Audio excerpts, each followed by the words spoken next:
Racing along the cool, clean cement at 79 miles per hour is a customary occurrence along this narrow stretch of interstate.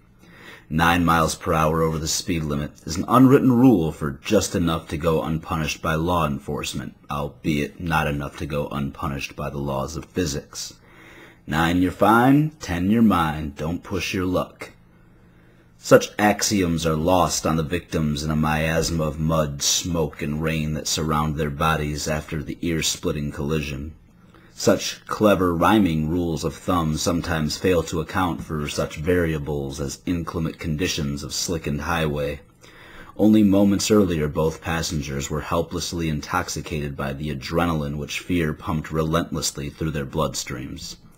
One had been driving too fast, the other too distracted as they took what they both considered a subtle curve on that murky afternoon.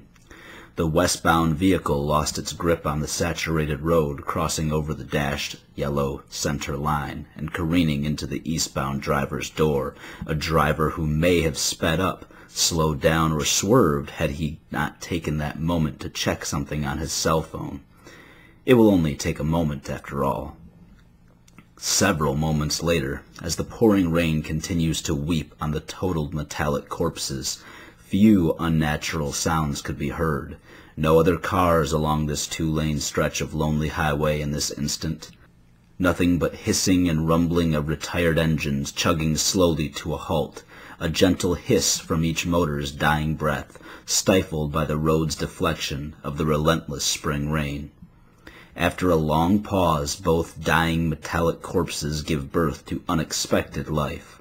Still rushing with adrenaline, two human forms emerge from their smoldering personal wrecks, clearly worse for wear, both buzzing brains slowly accepting the reality of what was happening. They see one another across the wreckage, each slowly comprehending the other's continued existence through the streams of rain. The strangers stumble toward one another, breathing deeply, blood pumping too fiercely in their chests for the rhythm of the storm to match the tempo of internal war drums. They work their way through fresh scrap metal, broken glass, ensuing hospital visits, medical bills, insurance bills, legal matters, and financial tribulations as they stand face to face. Blood from their mild abrasions washes down their faces while they meet, pulling with it tears of agony, regret, and sorrow. Suddenly, they embrace one another in the most genuine expression of human kindness imaginable, letting the stress and fears of what lies behind and before them trickle into the muddy runoff.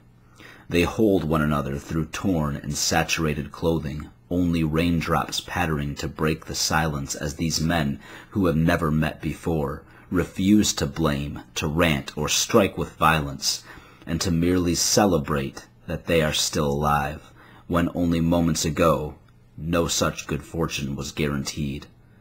On this day, they both were members of the very fragile human species, conscious enough to grasp the value of its own mortality, but also afraid enough to embrace distractions of the superficial. On this day, no such distractions would be had. It would be remembered that they were two men, alive in the rain amidst the twisted steel and dripping oil, and both their mortality and its extension called not for a fury of blame and stress over life events, but for a celebration of life itself.